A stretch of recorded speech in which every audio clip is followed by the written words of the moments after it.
대한민국 문화체육관광부에서 5,100명을 대상으로 한국인의 의식 및 가치관 조사를 했습니다.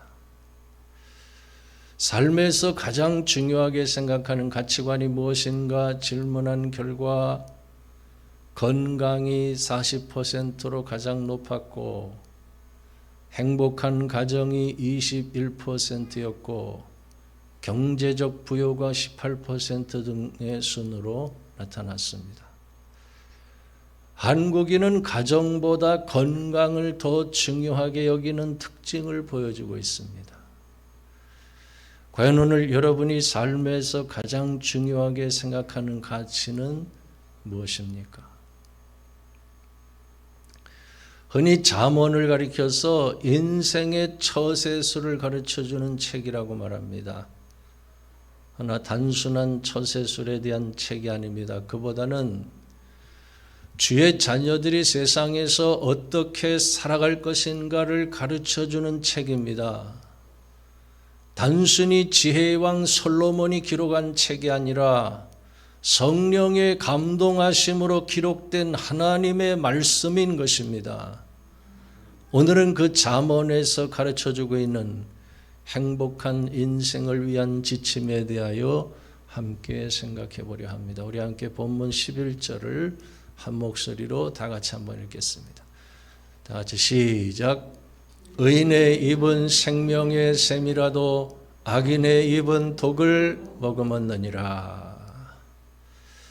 여기 보면 의인의 입과 악인의 입을 대조하며 의인의 입은 생명샘으로 악인의 입은 독의 샘으로 비유하고 있습니다. 의인의 입은 축복의 언어를 샘물처럼 쏟아내는 반면에 악인의 입은 저주의 언어를 샘물처럼 솟아내고 있다는 것이에요. 이처럼 오늘 본문에서 가르쳐주고 있는 행복한 인생을 위한 지침 첫 번째는 저주가 아니라 축복을 선포하라는 것입니다. 입술에 독을 머금지 말고 생명을 담으라는 것입니다. 세계적으로 정평이 나 있는 유대인들의 전통적인 자녀 교육에서 가장 중요한 것이 무엇인 줄 아십니까? 그것은 한마디로 자녀를 축복하는 것입니다. 아이가 태어나면 제일 먼저 축복합니다. 성경에 기록된 위대한 믿음의 조상들의 이름을 부르면서 이 아이를 다윗처럼 축복하소서, 이 아이를 에스더처럼 축복하소서 부모가 자녀를 축복합니다. 또한 아이의 생일 잔치에 있어서 최고의 절정은 축복의 메시지를 주는 것입니다. 뿐만 아니라 아이가 학교에 입학할 때, 여행을 떠날 때, 심지어 전장에 나갈 때에도 축복하고, 부모가 자신의 인생이 다 했다고 느껴질 때 마지막으로 자녀들을 불러서 유언과 같은 마지막 축복의 말을 남긴다는 것이에요. 이유가 무엇입니까? 성경에 보면 아브라함이 이삭이 야곱이 12 아들을 축복한 것이 그대로 성취되었듯이 하나님께서 부모에게 축복권을 주셨기 때문입니다. 부모는 자녀를 마음껏 축복해야 하는 것입니다. 이런 이야기가 있습니다. 이탈리아 나폴리 한 소년이 살고 있었습니다. 그는 몹시 가난했지만 성악가가 되고 싶었습니다. 어느 날 선생님 앞에서 노래를 부르게 되었는데 선생님이 면박을 줬습니다. 너는 재능이 없어. 목소리가 틀렸어. 선생님의 부정적인 말을 듣고 난 뒤부터 소녀는 자신이 그렇게 좋아하는 노래를 부르지 않게 되었어요. 그 모습을 지켜보던 어머니가 꼭 안아주면서 격려의 말을 했습니다. 우리 아들은 잘할 수 있어. 엄마가 도와줄 테니까 열심히 해봐. 용기를 얻은 그는 열심히 노래 연습을 했고 어머니는 허드렛 일을 하며 뒷바라지했습니다. 어머니는 기회가 있을 때마다 진심으로 아들을 축복해 주었는데 후일에 그 소녀는 세계적인 성악가가 되었습니다. 그 소년의 이름은 엔리코 카루소입니다. 사랑하는 성도 여러분, 하나님께서 부모에게 축복권을 주셨으니 자녀를 마음껏 축복하시기 바랍니다. 또한 하나님 앞에서 자녀의 이름을 부르며 축복의 기도를 드리시기 바랍니다. 민수기 14장 28절에 너희 말이 내 귀에 들린 대로 내가 너희에게 행하리라고 말씀하신 하나님께서 사랑하는 자녀들을 축복의 길로 인도해 주실 것입니다. 그런가 하면 내가 입으로 선포한 축복과 저주가 가장 먼저 누구에게 영향을 끼칠까요? 그것은 바로 나 자신입니다. 왜냐하면 말에는 세 가지의 힘이 있기 때문이에요. 첫째는 각인력입니다. 사람은 뇌세포의 98%가 말의 지배를 받는다는 것이에요. 말을 선포하면 모든 세포와 뇌가 그 말에 의해서 움직인다는 것이에요. 두 번째는 견인력입니다. 즉 말은 행동을 견인하는 힘이 있습니다.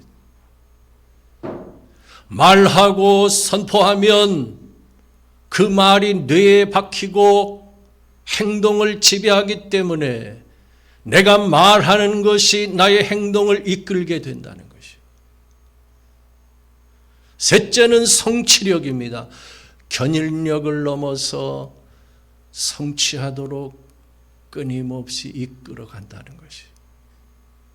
그러므로 잠언 13장 2절의 말씀처럼 사람은 입의 열매로 인하여 복록을 누리게 되는 것입니다. 내가 말의 씨앗을 심은 대로 그 열매를 거두게 된다는 사실 혹시 여러분 알고 있습니까?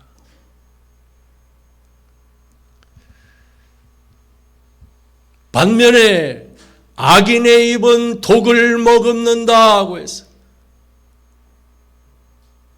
여기서 독은 히브리어로 하마스인데 폭력, 악, 불의를 의미합니다. 좀 더 구체적으로 공동체를 와해시키는 언어의 폭력을 뜻합니다. 롤프 가복이라는 사람은 이런 말을 했습니다. 흉기보다 예리한 것은 언어이다. 언어가 남긴 상처는 성형도 치유도 할 수 없다. 무심코 내뱉은 한마디, 의도적으로 흘리는 악성 루머, 믿음을 배격하는 불신앙의 말, 모두가 언어의 폭력들이다 라고 말했습니다. 사실 인간의 언어는 둘 중에 하나입니다. 그것은 축복 아니면 저주입니다. 중요한 것은 생명이든 독이든 축복이든 저주이든 내가 내뱉은 말들은 지구를 한 바퀴 돌고 돌아서 언젠간 나에게로 되돌아온다는 사실. 시편 109편 17절에 보면 그가 저주하기를 좋아하더니 그것이 자기에게 임하기를 임하고 축복하기를 기뻐하지 아니하더니 복이 그를 멀리 떠났으며 또 저주하기를 옷 입듯 하더니 저주가 물같이 그의 몸속으로 들어가며 기름같이 그의 뼛속으로 들어갔나이다 라고 해서 그러므로 우린 우리의 입술에서 독과 저주의 말들을 버리고 항상 생명과 축복의 말을 하는 성도들이 되어야 하는 것입니다. 두 번째는 미움보다 사랑을 앞세워서 살아야 합니다. 우리 함께 또 본문 12절 말씀 다 같이 한번 읽겠습니다. 같이 시작. 미움은 다툼을 일으켜도 사랑은 모든 허물을 가리느니라. 오늘 여러분이 미워하는 사람은 누구입니까? 대부분의 사람들의 마음에는 미움의 잡초가 자라고 있다고 말합니다. 사실 미움은 성도에게 있어서 매우 심각한 것인데 오늘날 많은 사람들이 너무나 가볍게 여기고 있다는 것이. 성경은 미움이 얼마나 무서운 죄악인가를 너무나 분명하게 말씀해 주고 있습니다. 요한일서 2장 9절에 보면 빛 가운데 있다 하면서 그 형제를 미워하는 자는 지금까지 어둠에 있는 자요. 또한 어둠에 행하며 갈 곳을 알지 못하나니 이는 그 어둠이 그의 눈을 멀게 하였음이라 하고 있습니다. 또한 요한일서 3장 15절에 보면 그 형제를 미워하는 자마다 살인하는 자니 살인하는 자마다 영생이 그 속에 거하지 아니하는 것을 너희가 아는 바라 하고 있어. 또한 요한일서 4장 20절에 보면 누구든지 하나님을 사랑하노라 하고 그 형제를 미워하면 이는 거짓말하는 자니 보는 바 그 형제를 사랑하지 아니하는 자는 보지 못하는 바 하나님을 사랑할 수 없느니라 하고 있어요. 이처럼 미움은 보통 심각한 문제가 아닌 것이고 사랑하는 성도 여러분, 누군가를 미워해 본 적 있습니까? 누군가를 미워하면 그 순간부터 마음의 평안과 기쁨과 감사가 다 사라져버리고 마는 것입니다. 사울왕이 다윗을 시기하고 미워하는 순간부터 여호와의 신이 떠났고 그 마음에 악신이 역사하여 사울을 번뇌케 하며 괴롭게 했다고 성경은 증언해 주고 있어요. 이처럼 원수마귀 사탄이 미워하는 마음에 틈을 타고 들어오는 것입니다. 원수마귀 사탄이 미워하는 마음에 틈을 타고 들어오면 아무리 가까운 사람도 순식간에 원수지간이 되어버립니다. 사랑하는 부부도 가장 가까운 친구도 서로에게 힘이 되어주던 직장 동료도 가장 무서운 대적이 되고 마는 것이. 특별히 오늘 본문의 미움은 언어 생활과 연관된 행동을 의미합니다. 마치 다툼이 그동안 잠자고 있었는데 미움에서 비롯된 언어가 잠들어 있던 맹수를 깨워서 일으키듯이 심각한 분쟁을 불러일으킨다는 뜻이 있습니다. 그러므로 미움에서 비롯된 언어를 조심해야 합니다. 마음속에 미움의 감정이 불릴 듯이 일어날 때는 무엇보다 먼저 혀를 제어할 수 있어야 하는 것입니다. 세계적인 대문호 톨스토이는 이런 말을 했습니다. 누군가를 미워하면 인생의 그 감정만큼 구멍이 난다 하고 있어요. 왜 구멍이 날까요? 사람을 미워하면 그 미움의 양이 기하급수적으로 커져서 결국 그 사람의 인생을 쥐고 흔드는 결과를 초래하기 때문입니다. 그런 의미에서 미움은 전적으로 자기 자신을 해롭게 하는 것입니다. 언제든지 미움의 가장 큰 피해자는 자기 자신인 것입니다.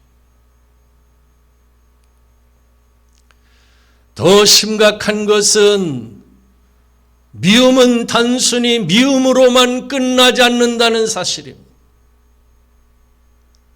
누군가를 미워하는 마음을 버리지 않으면 그것은 곧 용서하지 않는 것인데, 이처럼 사람의 잘못을 용서하지 않으면 하나님께서도 그의 잘못을 용서하지 않으신다고 성경은 말씀하고 있기 때문에, 성경에 보면 사울이 다윗을 미워하는 마음을 끝까지 버리지 않았을 때 어떻게 되었습니까?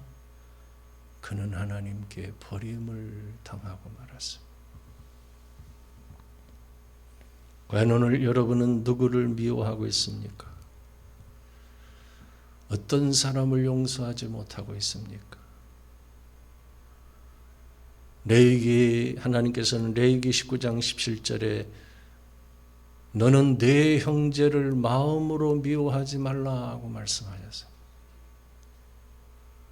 또한 마태복음 18장에 보면 형제가 내게 죄를 범했을 때 7번을 70번까지라도 용서하라고 했습니다. 오늘 이 설교를 듣는 여러분 모두가 형제를 미워하는 마음을 버리고 이웃의 잘못에 대하여 7번을 70번까지라도 용서할 수 있는 은혜가 임할 수 있게 되시기를 주님의 이름으로 축원합니다. 사랑하는 성도 여러분, 끝으로 오늘 본문을 보면 사랑은 무엇을 가린다고 말씀하고 있습니까? 12절을 다시 보면 미움은 다툼을 일으켜도 사랑은 모든 허물을 가리느니라. 사랑은 모든 허물을 가리느니라. 그렇습니다. 사랑은 이웃의 허물을 가려주고 덮어주는 것입니다. 잠언 17장 9절에 보면 허물을 덮어주는 자는 사랑을 구하는 자요, 그것을 거듭 말하는 자는 친한 벗을 이간하는 자라고 했습니다. 우린 서로의 약점을 찾아서 헐뜯고 비판하며 인신공격하라고 보내어진 스파이가 아닙니다. 서로의 부족한 부분을 메워주고 덮어주라고 보내어진 파트너인 것입니다.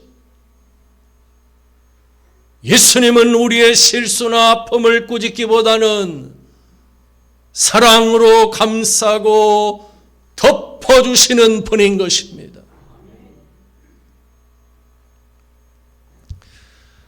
(19세기) 중반 프랑스의 한 염색 공장에서 있었던 일입니다. 모두가 바쁘게 정신없이 일하는 도중에 한 여직원이 등유가 든 램프를 옮기다가 염색 테이블 위에 떨어뜨리는 실수를 저질렀어요. 그 즉시 램프가 깨지고 램프 안에 들어있던 등유가 쏟아져 버렸어요.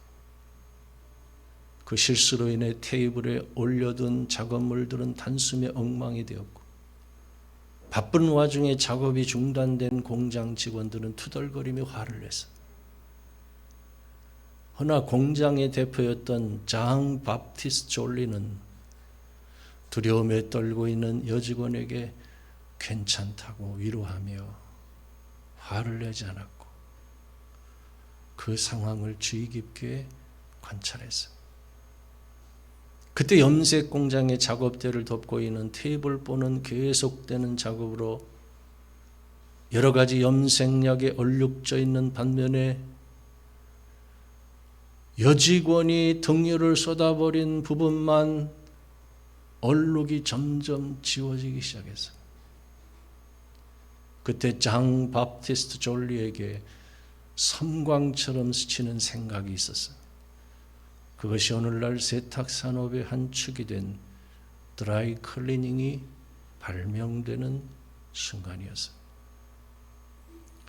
만일 여직원의 실수를 용서하지 않고 미움이나 분노의 감정에 사로잡혔다면 드라이 클리닝이라는 인류 문명의 놀라운 발명은 없었을 것입니다. 여러분, 사람은 누구나 실수와 허물이 많은 법입니다. 세상에 털어서 먼지 나지 않는 사람이 어디 있습니까? 그런데 다른 사람의 실수와 허물을 들춰내며 정죄하는 사람이 있는가 하면 다른 사람의 실수와 허물을 가려주고 덮어주는 사람이 있습니다. 과연 여러분은 허물을 들춰내는 사람입니까? 허물을 가려주고 덮어주는 사람입니까? 성경은 이 두 종류의 사람 중 전자는 사랑이 없는 사람이고 후자는 사랑이 많은 사람이라고 말씀하고 있어요. 사실 누군가의 죄와 허물이 눈에 보여지는 것은 전부가 아닙니다. 더 심각한 것은 눈에 보이지 않는 곳에서의 죄와 허물들입니다. 성경에 보면 하나님께서는 우리의 죄와 허물을 다 아실 뿐만 아니라 우리가 은밀하게 도모하는 악한 계획들까지 세밀하게 다 아시는 분이라고 말씀합니다. 그분은 우리의 머리털까지 세심받으시고 우리의 마음의 생각까지도 감찰하시며 나에 대해서 모르시는 것이 하나도 없는 분이라는 사실 혹시 여러분 알고 있습니까? 이처럼 다 알고 있음에도 불구하고 덮어주시며 참는다는 뜻의 헬라어 스테고라는 단어가 있습니다. 이 말은 지붕을 뜻하는 스테게에서 파생된 말입니다. 다시 말해 주님은 우리의 상처와 허물을 지붕처럼 가려주시며 완전히 다 나을 때까지 보호해 주신다는 뜻이. 그것이 바로 스테고, 참는다는 말입니다. 몰라서 참는 것이 아니라 우리의 추악한 죄와 허물을 다 알고 있음에도 불구하고 치유될 때까지 가려주고 덮어주고 감싸 안아주시는 사랑을 의미합니다. 주님의 그 사랑을 경험한 사람들이 마침내 다른 사람의 허물을 가려줄 수가 있는 것입니다. 할렐루야.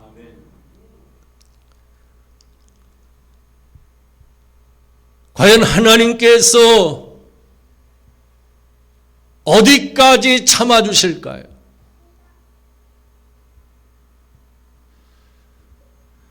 구약성경 호세아서에 보면 도저히 이해할 수 없는 한 부부의 이야기가 기록되어 있습니다. 호세아라는 남자가 고멜이라는 여자와 결혼하여 가정을 이루어서 평소 행실이 좋지 않았던 여자와 결혼하여 두 아들과 딸 하나를 낳았어. 그러던 어느 날 아내가 다른 남자와 사랑에 빠져 남편과 자식들을 버리고 큰 도시로 도망을 갔어. 고멜을 진정으로 사랑하지 않았던 그 남자는 그를 매춘가에 팔아버렸어. 남편 호세아는 매춘가에서 그런 아내를 찾았어. 은 15개와 보리 한 호멜 반을 몸값으로 지불하고 찾아와서 음란한 아내를 용서하고 오히려 여러 말로 위로했다고 해서 우리 남자 성도님들께 묻겠습니다. 과연 이런 음란한 여자를 사랑할 수 있습니까?